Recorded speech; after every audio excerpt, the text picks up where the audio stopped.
அனைவருக்கும் மாலை வணக்கம். ஜிபி கிருஷ்ணாவோட ஃபேர்வெல் இதில் நான் பேசினேன். கடைசியாக எப்படி பேசினேன்னு தெரியல, ஆனால் நல்லா பேசினேன். இப்போ பார்த்தேன் அதை. ஸோ அதில் ஒரு தைரியம் வந்துடுச்சு. இன்னைக்கு சின்னதாக ஒன்று சொன்ன கிருஷ்ணா கிட்ட, எப்படி இது முடியும், ஒன்றால் சும்மா இருக்க முடியாது ஆர்மி அப்படின்னு சொல்லிட்டு வந்துச்சு. ஏதோ ஒன்று சொன்ன எல்லாமே நம்ம அறியாமல் சில விஷயங்கள் நம்மளேருந்து வெளில வரும். அப்புறம் ஒரு 2 வாரம் எங்கேச்சு கிருஷ்ணா ஆஃபீஸ்க்கு வந்தார். நீங்கள் சொல்லிட்டீங்க என்ன பண்ணுறது அப்படின்னாரு. ஆர்மி கிருஷ்ணா பண்ணுங்க, இறங்கிட்டீங்கல்ல. ஏனென்றால் எல்லாரும் கிருஷ்ணா கிட்ட படித்து வந்தவங்க எல்லாரும் எனக்கு கிருஷ்ணா பற்றி அவ்வளோவா தெரியாது. ஏன்னா எங்க கூட ஒர்க் பண்ணும்போது அவரும் சாரங்கன்னு அடித்த டியூட்டி ரொம்ப ஜாஸ்தி. வாங்கப்பா ஷூட்டிங்க்குன்னு சொல்வேன் நான். அதில் அவங்க கொடுக்குற பில்டப் ரொம்ப ஜாஸ்தியாகவே இருக்கும். பட் ஆனால் பிடிக்கும். என்ன காரணம் என்னை சுற்றி என் கூட இருக்கிறவங்கிட்ட நான் நிறைய கற்றுக்கணும்னு பார்ப்பேன். அதுதான் என்னோட பலம்னு நினைக்கிறேன் நான். அதனால தான் என்னுடைய உதவியாளர்களை நான் பெரிய குருன்ற வார்த்தையை நான் யூஸ் பண்ண மாட்டேன். சேர்ந்து பயணம் செய்பவர்கள் தான் அவர்கள் என்று சொல்லுவேன். ஏன்னா இந்திய சினிமாவில் ஒவ்வொரு சினிமாவில் நம்ம கற்றுக்கிற விஷயங்கள் அந்தந்த படத்துக்கு என்ன தேவையோ அந்த நொடிப்பொழுதில் நம்ம செய்கிறோம். அதுக்கு முன்னும் பெண்ணும் பல விஷயங்களை படிக்கிறோம். ஆனால் அந்த நொடிப்பொழுது செய்கிறது தான் நம்மளோட வெளிப்பாடாக, நம்மளுடைய சிக்னேச்சராக மாறிடுது அது. ஆனால் சிக்னேச்சராக மாறினா கூட அது எந்துன்னு சொல்கிற அளவுக்கு, நமதுன்னு சொல்கிற அளவுக்கு நமக்கு சில வாட்டி மனசு வராது. காரணம் அந்த நொடிப்பொழுதில் நடந்தது தான் அந்த வெளிப்பாடு.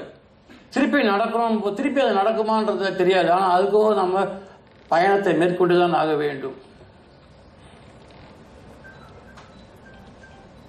ஸோ கிருஷ்ணா ஆரம்பிச்சிருக்க இது காரணம் நல்ல ஒரு எனக்கு ராபர்ட் கிடைச்சதுனால தான் இன்ஸ்டியூட்ல நான் அந்த மேடையில் சொல்வேன், எல்லா மேடையிலும் சொல்வேன், ஒரு நல்ல ஆசிரியர் கிடைச்சார் எனக்கு. மீட்டரை வச்சுக்கிட்டு வேடிக்கையாக இருக்குவாங்க. ஏன்னா எல்லாம் ஒரு ரொம்ப நாளாக படிக்காத ஒரு அப்சஷன் வந்துடும் எனக்கு. அதில் அந்த அப்சஷன் என்ன அது நல்லா யூஸ் பண்ணிவார். அந்த மணி வேற அப்படியே என்ன அப்படியே ஒரு மயக்கிடுவார். அப்படியே இப்படி பண்ணுன்னு என்கிட்ட கொண்டு வர விஷயங்கள் இருக்குல்ல, ஒளிப்பதிவாட்டத்து கொண்டு வர விஷயங்கள் இயக்குநர்கிட்ட தான் இருக்கு. மணி இதான் சொல்லுங்க அப்படின்னா சொன்னா அதை நான் வாங்கிடுவேன். அதுதான் முக்கியம். அங்கிருந்து கொண்டு வர விஷயங்கள் இருக்கு. அதே மாதிரி ராபர்ட் சார் சொல்லும்போது, ராபர்ட் சார் அந்த கிளாஸ் நடக்கும்போது நானும் சார், ஜார்ஜ் ஜோசப், ராஜராஜன் எல்லாரும் ஒரு வேற மாதிரி ஒரு உலகத்தில் டிராவல் பண்ணோம்.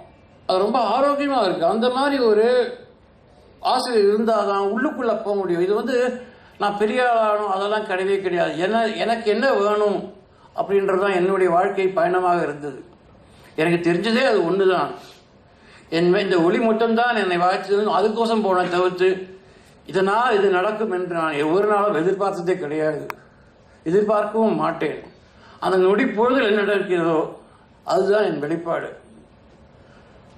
இதான் நான் பெரிய தியரிட்டிஷனே கிடையாது. பல தியரிகள் சொன்னால் கூட எனக்கு உள்ளுக்குள்ளே இருக்கிற என் உள்ள வந்த விஷயங்களை தான் நான் பண்ணுவேன். இப்போ தான் ஆரம்பிச்சிருக்கேன் அடுத்த பயணம். எப்படி கிருஷ்ணா அடுத்த பயணம் ஏவரிஜில் ஆரம்பிச்சிருக்காரோ அதே மாதிரி இந்த டிஜிட்டல் உலகத்தில் அடுத்த பயணம் ஆரம்பித்து விட்டேன். காரணம் ஓய்வு என்பது ஒரு போராளிக்கு கிடையவே கிடையாது.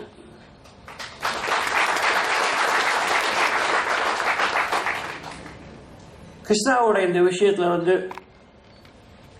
எனக்கு ஒரே no doubt Maybridge will be an outstanding, he will be one of the best teachers. அதுவே போதும். நல்ல டீச்சர்ஸ் இருந்தாலே நம்ம நாடே வேற மாதிரி இருக்கும். அதனால தான் இத்தனை நாள் நம்ம தாட்டி இருக்கோம். எவ்வளோ விஷயங்கள் இருந்தால் கூட ஒரு சயின்டிஃபிக் பேலன்ஸ் இல்லாட்டா கூட somewhere we have moved till now and we will move till the end. ஏன் எவ்வளோ பேசுகிறேன்னா ரியலாகவே நானே இப்போ கொஞ்சம் மேடை பேச்சுக்களை கொஞ்சம் பழக்கம் பண்ணிட்டேன்னு தெரியும் எனக்கு. காரணம் அந்த காலகட்டம் வந்தால் அது ஏற்றுக்கிற இது உண்டு எனக்கு. ஆனால் என்னை திணிக்க முடியாது. யதார்த்தமாக எங்கிட்ட வந்தால் தான் உண்டு தவிர்த்து என்னால் செயற்கை எதுவுமே பண்ண முடியாது. இதே மனிதத்தோட ஃபங்க்ஷன் போது பேச முடியல. அப்போது அது 1.5 வருஷத்துக்கு முன்னாடி நடந்த விஷயங்கள். அது ஓகே கண்மணி போது எனக்கு கூப்பிட்டாரு மேடம், எனக்கு பேச முடியல அப்போது. ப்ளஸ் அந்த மேடையில் பேசுவதற்கு எனக்கு ஒன்றும் இல்லை. ஏன்னா படத்தை பற்றி பேச வேண்டிய விஷயங்கள் வந்து படத்தை பார்த்துட்டு தான் பேசுகிறோமே தவிர்த்து நம்ம பேசக்கூடாது. டைரக்டர் பேசலாம், ஒளிப்பதிவாளர் மட்டும் பேசவே கூடாது. ஏன்னா படம் தான் பேச வேண்டும். நிச்சயமா பே பிரிட்ஜ் ஃபிலிம் ஸ்கூல்ல இருந்து படிச்சு வந்த பசங்க நிச்சயமா நல்லா இருப்பாங்க. கிருஷ்ணா பத்தி நல்லா தெரியும். எங்க குடும்பத்தோட ஒன்னா பழகினவர் அவர் இன்ஸ்டியூட்ல படிச்சு வந்த பசங்க நிச்சயமா நான் எதிர்பார்க்கிறேன். எனக்கு பண்ண வேண்டிய படங்கள் நிறைய இருக்கு.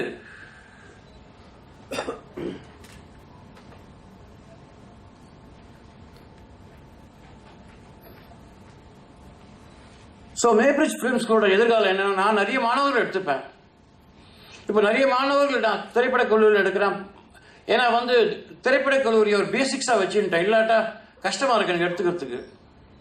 ராஜீவ் மேனன் இன்ஸ்டியூட்டா, SRFT, FTI இப்படி தான் நான் வச்சிருக்கேன் எல்லாருமே. அதில் மேக்ஸிமம் தமிழ்நாடு ஃபிலிம் இன்ஸ்டியூட் இருப்பாங்க. அதான் அன்னைக்கு சொன்னேன், அது இன்ஸ்டியூட்டோட அந்த மண்ணினோட ஸ்பெஷாலிட்டியான்னு தெரியலன்னு.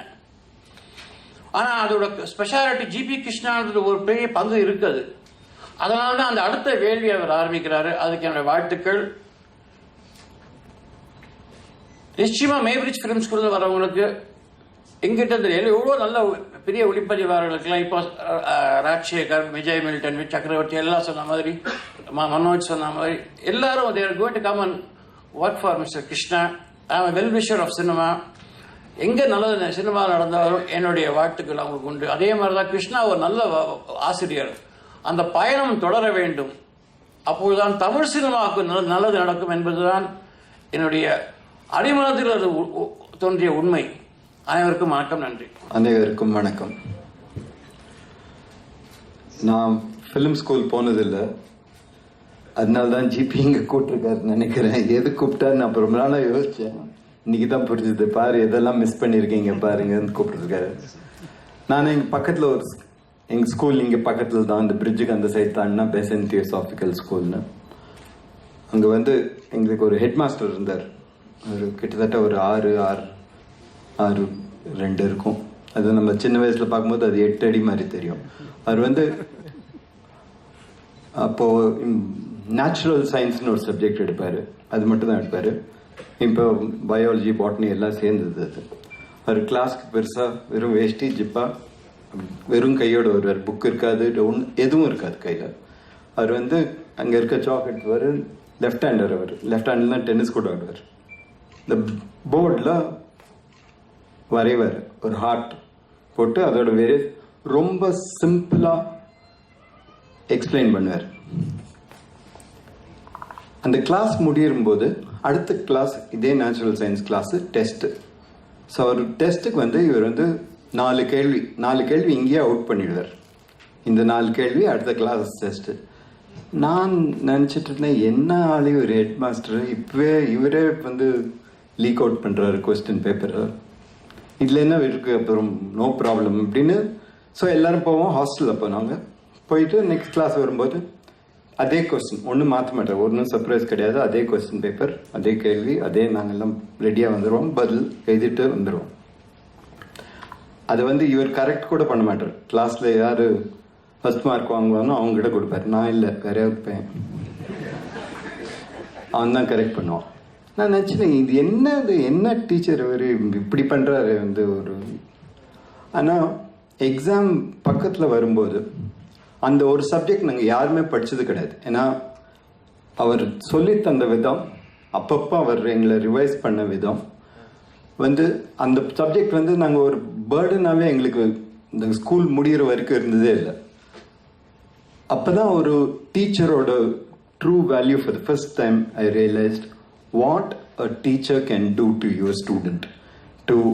வெறும் இன்ஃபர்மேஷன் இல்லை, பட் அது கற்றுக்கிற ஒரு விதமும் சேர்த்து சொல்லித்தர ஒரு ஆசிரியர்.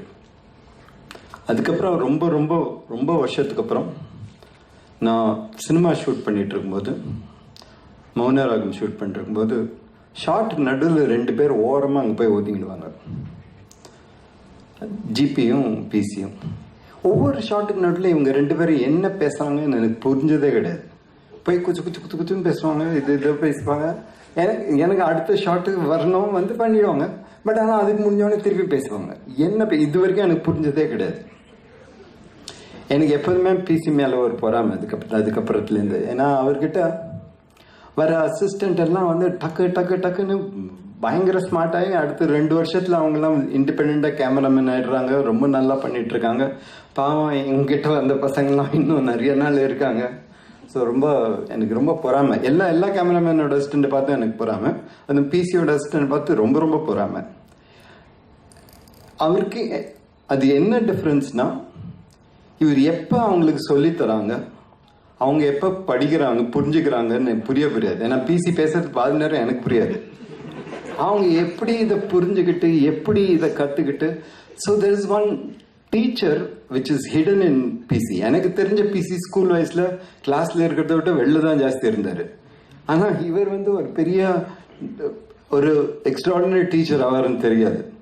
And that is what is become. அது எனக்கு தெரியாத விஷயம். ஜிபி வந்து போய் இப்படி 32 வருஷமா இப்படி இவ்வளவு பெரிய டீச்சராக இருக்காருன்னு இன்னைக்கு வந்த பிறகு தான் எனக்கு it is an eye opener to see that he has produced so many of Tamil industry's cameramen and South Indian cameramen and done amazing work. PC and GP, hats off to both of you. I think two amazing teachers, two very different, one formal, one very informal teachers, but I think you're all lucky to have such people there, and I'm sure that this new school will also continue, and I wish the very best. And I would like to say that whatever any of us can do, we'll be very happy to be there with you, and I wish it the very best. Thank you. எனக்கு இந்த ஒளிப்பதிவு என்ற இந்த வித்தை கற்றுக் கொடுத்த எனது அடையாறு கல்லூரி, அங்கு எனக்கு என்னை உருவாக்கிய ஆசிரியர்கள்,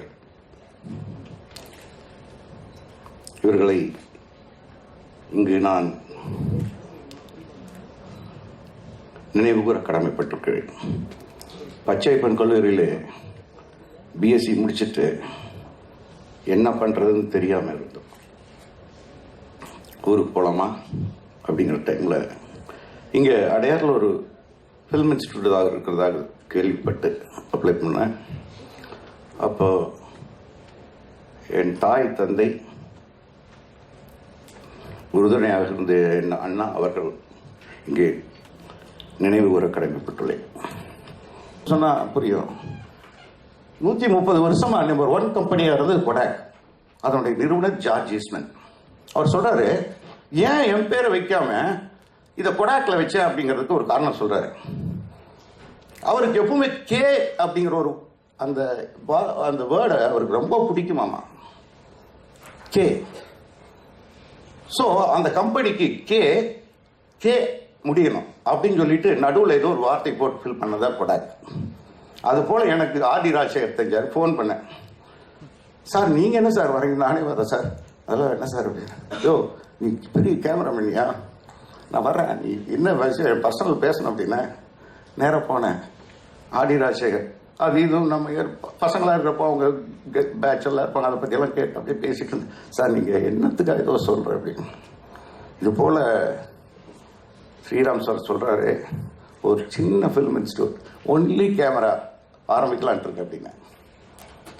அவர் உடனே தயாராகிட்டார், ஃபுட்டேஜ் கொடுத்தாரு. இது என்னால் மறைக்கவே முடியாது. அதுக்கப்புறம் மில்டன், விஜய் சக்கரவர்த்தி, தங்கர் பச்சன் எல்லாருமே எனக்கு தங்கர் பச்சன் சொல்கிறப்போ அவர் எல்லாத்துக்குமே திட்டுவார், எப்படி இப்படி பேசுகிறாரு. ஸோ அவங்க கேரக்டர் என்னன்னு தெரியல, அதை எடுத்து முடித்து போட்டேன். அதுக்கப்புறம் கடைசியில் end of the journey Sriram சொல்லி 10 மாதம் சரியாக தூங்கலைங்க. ஆமாம், இதுக்காக இன்ஃப்ராஸ்ட்ரக்சர், அது லொக்கேட்டிங் ஏ ஹவுஸ், அது இதெல்லாம் vintage cameras collecting and starting from the basics. Pinhole camera அப்ஸ்க்யூராமாகத அதுலேருந்து ஸ்டார்ட் பண்ணி தான் சொல்லணுன்ட்டு எனக்கு ஆசை. அப்படி பார்க்குறப்போ திடீர்னு சரி லான்ச்சுக்கெல்லாம் ரெடி பண்ணிக்க அப்படின்னு சொல்லிட்டு சரி யார் கூப்பிட்ற நீ அப்படின்னா எனக்கு மனசுக்குள்ள சார், ஏன்னா அதாவது 5cc மேசலிஸ் கூட சொல்றாரு, கம்போசிஷனுக்கு வந்து நீ எந்த சூழ்நிலையில் வளருகிறாய்ங்கிற ஒரு வார்த்தை சொல்றாரு. அது ரிஃப்ளெக்ட் ஆகுங்கிறாரு கம்போசிஷன்ல. லைக்ஸ் அண்ட் டிஸ்லைக்ஸ்ங்கிறாரு. உன்னை பிடிக்கும் பிடிக்காத கூட உன்னுடைய கம்போசிஷன்ல தெரியும், அது ரிஃப்ளெக்ட் ஆகும். கான்டெம்பரரி வேர்ல்ட் இதெல்லாம் சொல்றாரு. இதெல்லாம் பேசிக் ஸ்ட்ரக்சருங்க. ஒரு கம்போசிஷன் ஃப்ரேம் பண்றது சாதாரணமான விஷயம் இல்லை. எங்க ஈஸியா ஸ்கோர் பண்ண முடியும் அப்படின்னா 3 கொடுத்து இது 2ல் ஏதோ 1 டிக் பண்ணுங்க, அதுதான் composition. Lighting very tough job. அது போல இருக்கிறப்போ எனக்கு ஒண்ணுமே புரியல. எனக்கு இவங்க 2 ஒரு வேற ஒரு புதிய இதுல எனக்கு சொல்லணும்னா அதுல இருந்து பல சம்பவங்களை சொல்லலாம் ஆக்சுவலா இது போல. அதனால் எனக்கு இவங்க 2 பேரும் இதை தொடக்கி வச்சா நல்லா இருக்கும் அப்படின்னு ஸ்ரீராம் கிட்ட சொல்றப்போ உடனே போன் எடுத்தாரு. என்னமோ கிருஷ்ணாவன் சொல்றான், நீ தான் வரணுங்கிறாரு. நீ அவர் சார் சொல்றாரு, நீ என்ன அப்படிங்கிற, நான் ரெடி, நீ அதாவது டேட்ஸ் வாங்க அலைஞ்சு அலைஞ்சு அலைஞ்சு இது அப்படியெல்லாம் பண்ணல. ஒரு 2 மினிட்ஸ் கூட இல்லை சாருடைய டேட்ஸு. அப்புறம் நான் சொன்னேன், சார் உங்கள் டேட்ஸா நீங்கள் அரேஞ்ச் பண்ணுறதுக்குள்ள உங்களுக்கு டைம் வேணுமில்ல, அதெல்லாம் அரேஞ்ச் பண்ணுங்க, வாங்க நான் ஒப்ப வாங்க, அடுத்த படம் ஸ்டார்ட் பண்ண மட்டும் நான் ஃப்ரீ தான் அப்படின்னாரு. ஸோ இதை என்னைக்கு நான் மறக்க மாட்டேன். என் வாழ்க்கையில் என்றும் ஒரு அகலாத ஒரு இதாக இருக்கு இவங்க 2 பேருடைய நட்பு.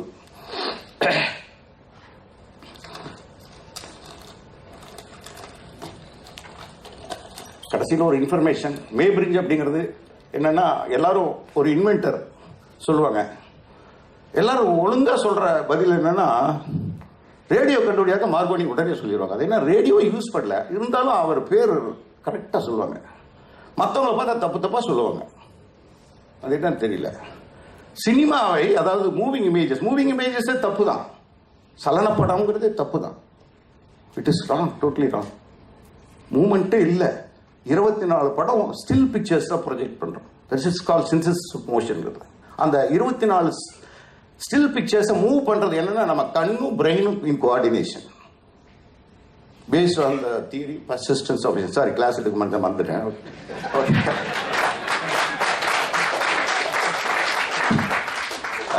அப்படி இருக்கப்போ மே பிரிட்ஜ் அப்படின்னு பண்றப்போ என்னாச்சு, நான் நினைச்சேன் யார் பேர் வைக்கிறது, ஸ்ரீராம் ஒரு 2-3 பேரை எழுதிட்டு போனேன். என்ன பேர் வைக்க போற, இன்னும் 2 சொன்னேன். மே பிரிட்ஜ் அப்படின்னா, மே பிரிட்ஜ் தான் ஆக்சுவலா என்ன பண்றாரு, அதாவது அதுக்கு முன்னாடி இருக்கு. அதுக்கு முன்னாடி என்னன்னா, டிராயிங்கை வந்து சலனப்படமா பண்ணியிருக்காங்க. ஸ்டில் பிக்சர்ஸ் போட்டோகிராஃபியை வச்சு பண்ணவர் மே பிரிட்ஜ். ஏன்னா அவர் 16 ஸ்டில் கேமரா வச்சு அந்த ஷட்டர் ரிலீஸ் நாப்ல த்ரெட்டை கட்டி குதிரையை ஓட விட்டு அது அப்படி அதே வரிசையில் அது ஒரு இதாக வச்சு ஜிப்ரோஸ்கோப் மரதை சுற்றுறப்போ சலனம். அதை போய் எடிசன் பார்த்துட்டு வந்து தான் இன்ஸ்பயர் ஆகி கினட்டாஸ்கோப் பண்ணுவார். இதுதான் இதனுடைய மே பிரிட்ஜ் வந்து இன்வென்டராக இருக்கிறதுனால வச்சா நல்லா இருக்குன்னு சொன்னேன். ஸ்ரீராம் சொன்னேன், ஆஹா நல்ல பேராக இருக்கு அப்படின்ட்டாரு. என் மாணவர்கள் எனக்கு கொடுத்த சப்போர்ட், என் பிரிவி வாச்சதில் அதாவது ரொம்ப எமோஷனல் ஆகிட்டு. அதே போல் இதுவும் இருக்குது. ஸ்ரீராம் சொன்ன வார்த்தைகள்லாம் என்னால் நிச்சயமா என்ன பண்ணுறது தெரியல. ஓகே, அதாவது என்னால் எனக்கு எந்த அளவுக்கு இதுன்னு எனக்கு தெரியல, ஆனால் என் மாணவர்களால் எனக்கு பெருமைங்கிறது என்றும் என்னால் மறக்க முடியாது. நன்றி.